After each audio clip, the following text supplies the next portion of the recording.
Ini merupakan satu amanat untuk Chancellor UMS untuk akan yang dicapai untuk tahun 2026 ini. Pada tahun ini kami akan teruskan juga perancangan ini untuk memastikan bahawa kualiti akademik yang kita tawarkan di universiti ini diiktiraf oleh standard global, iaitu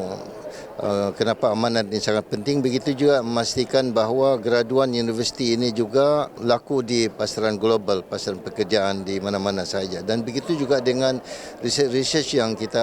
laksanakan pada tahun ini,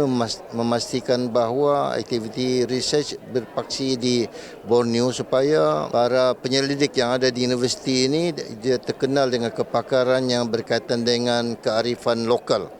Jadi itu memastikan bahawa banyak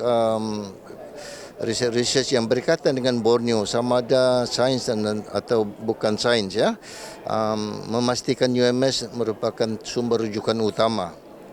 yang berkaitan dengan Borneo, sama ada merintasi semua disiplin. Itulah hasrat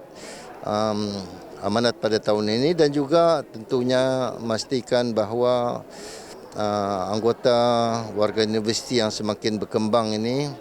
supaya bersama dengan pengurusan universiti meletakkan UMS pada tahap yang tinggi, ya, dan satu universiti yang digeruni dan disegani,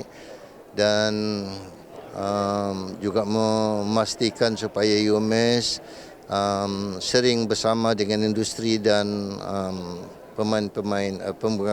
taruh yang ada di universiti, supaya segala bakat, segala fasiliti yang ada, sumber-sumber yang ada di universiti dapat kita memaksimumkan dan memberi impak kepada masyarakat, ya, di Sabah khususnya.